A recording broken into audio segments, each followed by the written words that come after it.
Welcome to Inland Empire Alive, bringing you issues, events, and perspectives from throughout San Bernardino and Riverside counties. I'm David Brady, and in today's show, I'll welcome Stephanie Rowe with the City of San Bernardino's Villaseñor Library to talk about its programs, services, and recent renovations. That's today on Inland Empire Alive.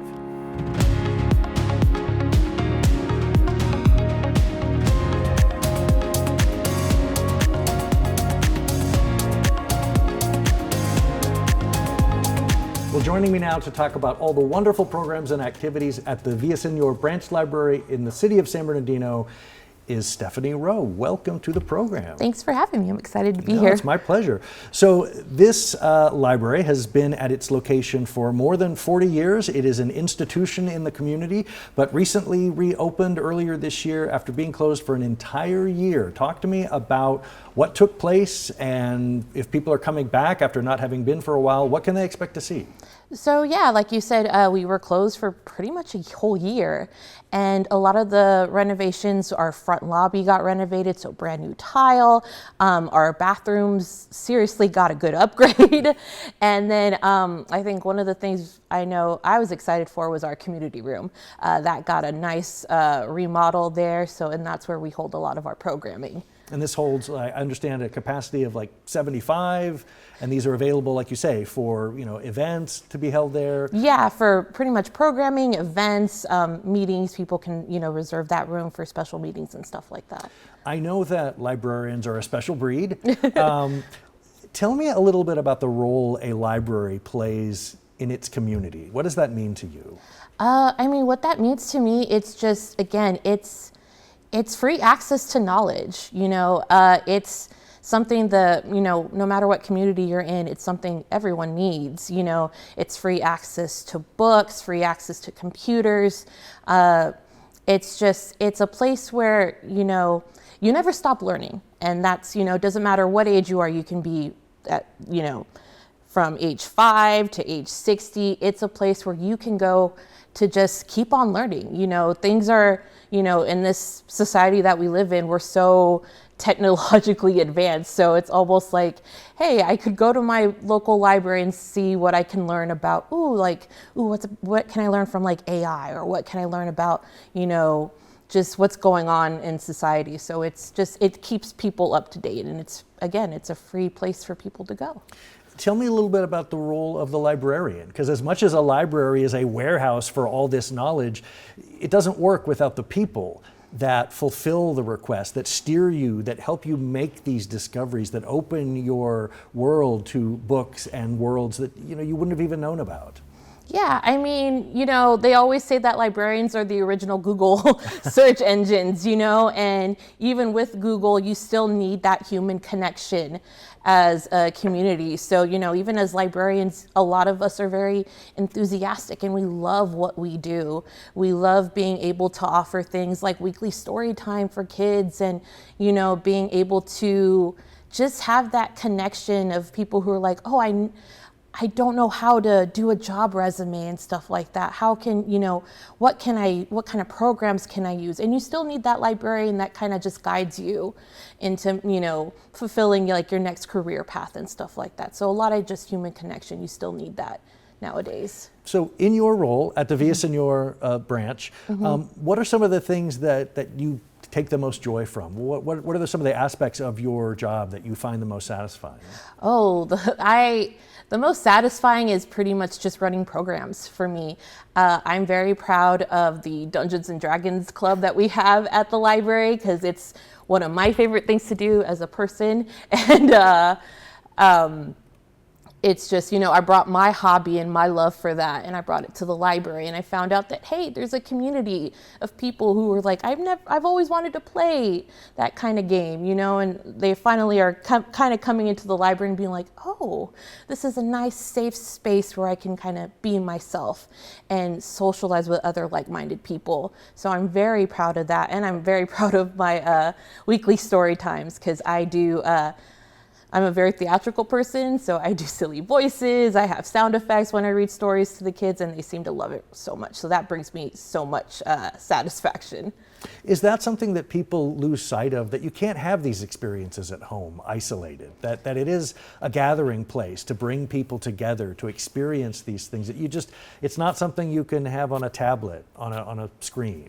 Yeah, I think it's again, libraries, we strive for community and also for being inclusive as well. Everybody is welcomed at the library, regardless of like social economic status or, age range, stuff like that. I think oftentimes we just think that we can just do everything by ourselves and we don't need that human connection. But it's like, no, we can go to a library and feel safe and feel like we can talk to other people there, and participate in a lot of these programs that are actually just free.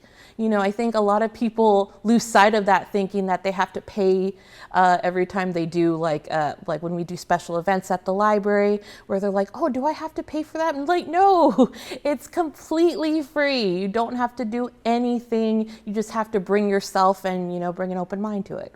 Well, I think people forget that. People who, lost sight of the library when they were, I haven't been since I was a little kid. It's like, no, these things are free or low cost, no cost. And what is your philosophy in designing programs? Obviously you want them to be inclusive, you want them to draw, a wide audience. What are some of the niches you try to fill? As far as philosophy, I think there's so many factors we try to figure out. Okay, I think, I won't lie, sometimes it's like, let's throw stuff at the wall and see what kind of works, and also we have to keep in mind the community that we have as well. At the end of October, we're going to have a community Day of the Dead ofrenda. So we're offering the community to come in and bring pictures of their loved ones and bring flowers and stuff like that. So a lot of the times it's just, let's see what works. And, if the community's for it, they'll show up. And then a lot of times we'll be like, oh, okay, that didn't work. Let's see if maybe we just need to change direction and stuff like that. So take me through some of the programs that occur at Villaseñor on a regular basis. I know you have some that are weekly, some that are monthly. Walk me through sort of your calendar. So pretty much weekly, we always have story time. So at 4 o'clock on Wednesdays, it's always weekly. We always have a story time. And what age range are we talking? It's mostly all ages, so it could be you can bring an infant, you can bring, it's an all ages. It's mostly family oriented is what we go for. So a lot of families come in for story time. Monthly, we have, like I mentioned, the Dungeons and Dragons.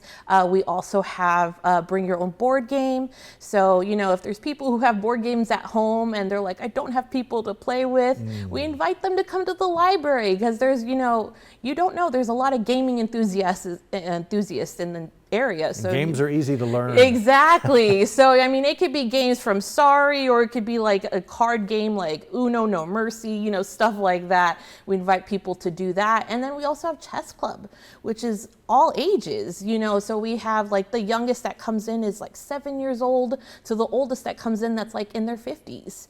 So they're all together learning the singular game there. And then also we have movie night as well. That's all ages. Usually it's just G and PG movies.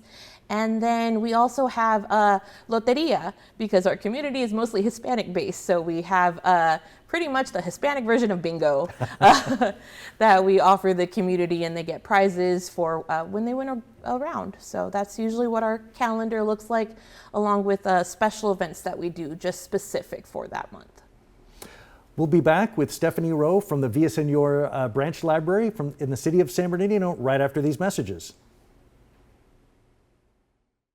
Got cats? Cats are free-roaming pets in our communities. Some cats are owned by someone and may be friendly or shy, while others may not be owned and are what we call feral, meaning they don't want any contact with humans and could be considered wild. Unlike dogs, there is no leash law requiring cats to stay inside or on their owner's property. Animal control agencies across the nation used to pick up stray healthy cats in neighborhoods and bring them to shelters in the hopes that their owners would come to look for them. Unfortunately, because many owners allow their cats to roam, they do not go to shelters looking for their pets, and only about 2% of the cats that end up in the shelter are returned to their home. Studies show that when healthy cats are left in their communities, over 65% return to their owner, while others find a new home with someone in the neighborhood. Studies also show that when a cat is removed from their community, the remaining cats have larger litters and other cats move in, leading to an increased population over time. The most effective method to reduce the number of cats in a community is to spay or neuter them and return them back to their environment. This practice is known as TNR, or trap, neuter, return. In addition to reducing the population of cats over time, TNR also results in reduced attacks on native wildlife, marking spraying by cats on property, fights between cats, and other negative or unwanted behaviors. Animal Services is working to identify areas of the community where TNR is needed. We are hoping to start offering more TNR services to our community as our access to vet care expands. Please visit our website at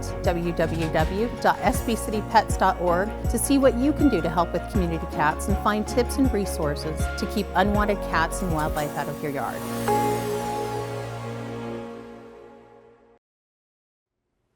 Well, I'm talking with Stephanie Rowe from the City of San Bernardino's Paul Villaseñor Branch Library, which recently reopened after a year-long renovation. I wanted to hear a little bit about kind of just the basics of the library. I understand it holds approximately 22,000 titles, and you've got a significant majority of those, 3,500 Spanish language titles for adults and children. What sort of makes this branch unique among all the branches within San Bernardino? So what makes it unique is, again, like you mentioned, we have these Spanish titles. And I think we're very proud of the collection that we have as far as Spanish books. Again, a lot of our community is Hispanic based. So, you know, they could go to another branch in San Bernardino, but they wouldn't be able to find the vast collection of Spanish books. We have nonfiction, we have fiction. I mean, I've seen so many different versions of Daniel Steele that's in Spanish, you know, and you're not going to find that anywhere else because our collection is so vast. And then also we have a collection of Spanish children's books as well. So we're very proud to have that to offer that to the community, because it's bilingual. You know, we have our English picture books, we have our Spanish picture books, and we have a lot of children nowadays just learning both languages at the same time. So what makes our library unique is that we have that for them to go to. They have that, you know, students are now like, I need to read books in Spanish, and it's like, we have that for you. You can come in. And then if we don't, you know, if they also want to see it in English, we have that as well. So it makes us really unique that we can offer that. What kind of feedback do you get from patrons? Do they tell you kind of what changes they want to see or what type of things they want to see in the collection? Or is there a lot of rapport among the people that visit often? Oh yeah, there's plenty of rapport between the people that visit. We get a lot of feedbacks, mostly from our programming as well as our collection. Programming, our patrons are very enthusiastic when we do programs. They're like, oh, I love that we did like a painting program, or I love that we got to make a nice craft. Or they'll be like, oh, I love that we had a Great Pumpkin special shown at the library. And then as far as the collection, you know, some of the kids are just like, they'll be like, oh, where's more Babysitter Club books? And so we have a lot of rapport with patrons that come in. And yes, a lot of that time it does influence what we do add to the collection. And then it influences what we also run as far as programming. I want to make sure we don't forget to let people know where they can find out everything going on at the library. The website is sbpl.org. The address is 525 North Mount Vernon Avenue in San Bernardino. Mm-hmm. Telephone number 909-381-8201. We should probably also go over the hours. What is the schedule so people know when you are open and when you are not? So pretty much the hours are Monday and Tuesday we're open from 12 p.m. To 8 p.m. And then Wednesday, Thursday, Saturday we're open from 10 a.m. to 6 p.m. And then just so people get it in their minds, closed Friday and Sunday. Yeah. As far as for someone who hasn't been to the Villaseñor Library, when they come in, what can they expect to see visually? What are some of the areas that the space is divided into? So when they come in, I mean, we love to decorate at our library. So when they come in, they can expect, you know, a very themed library. I know right now, fall is here. So, you know, the whole library is decorated with leaves and trees and pumpkins. And we do have, when they come in, there's a very large children's section that they can go to where the families can hang out. And then we have our other section for adults where they can go through all our nonfiction and fiction. And then there's tables where they can, you know, sometimes people just come in and just need a place to study. So a lot of the times they'll just be like, I just need a nice quiet place to study, and they'll sit at one of the tables. So where You have periodicals? oh yeah, we have newspapers. we still have people come in that ask for the newspaper all the time. So yeah, we have periodicals, we have reference books that they can still look at. We even have a little mini bookstore. So you know, and a lot of the stuff that's bought in our bookstore actually gets donated to us, so it helps us run our programs. So anybody that visits Villaseñor, they can purchase books from there, and then that money goes back to us as far as running our events and programming. What is the greatest satisfaction you find in your role? How do you know you've done a good job at the end of the day?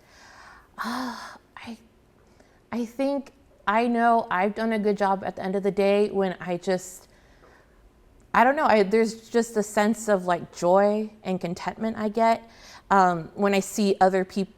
Honestly, it's just as simple as that kid who's like, oh, I wanted to check out this Captain Underpants book and I couldn't find it anywhere.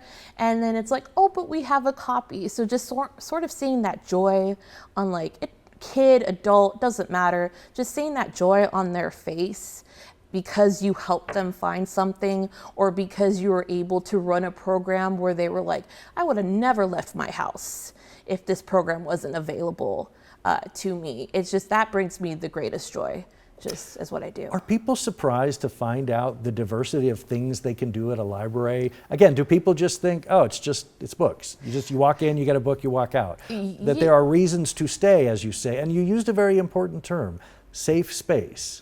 Yeah, I think a lot of people still think that we're just, again, I mean, Like a bookstore. Yeah, it's just either a bookstore or we're just like, oh, we just hold books. We don't do anything else. And it's so much more than that. But yeah, I think a lot of people are surprised that we offer things that, you know, you probably couldn't get anywhere else. You know, come and watch free movies. Come and do, you know, a craft that maybe you never thought you would have been able to do had you not looked at it otherwise. Or, you know, come learn a tabletop game that you were like, I've been so interested in doing. Maybe make a new friend. Exactly, make a new friend, you know, get to learn what's in your community. And I think a lot of people sort of lose sight that like, there's so much more to libraries than just us being like a vault for books. Well, it stuck with me how much, you know, my grandmother visited her local library, which was Ontario, how much that tradition was passed on to me going to the Upland, Ontario as a little boy. Today, you know, I was thrilled to learn how much stuff you can access digitally, that you don't even need to set foot in the library. You can get books, you know, right to your phone, and when the time's due, they just poof and they go right off. And so it's been a tradition that has never left me. Yeah, and and like you said, I think a lot of people also forget that like we're also an online resource as well. You know, like you said, nowadays you can get audiobooks and ebooks straight, you know, to your phone. Comic books, graphic comic novels. books, which I love comic books. So being able to be like, yes, I have a guided view of how to read comic books, it's great. But also it's just, again, just having a library card just gives you so much access to these online resources as well. Whether you're a child or an adult, you know, it's there for you. And then the beauty of it, again, it's free. Yeah. It's free. You don't have to pay to use some of the services that we offer at the library. Well, Stephanie Rowe, wonderful things happening at the Villaseñor Branch Library in San Bernardino. I want to encourage you all to get a library card if you don't have one already. Lastly, the web address again is sbpl.org. Thank you so much for being on the show. Thanks for having me.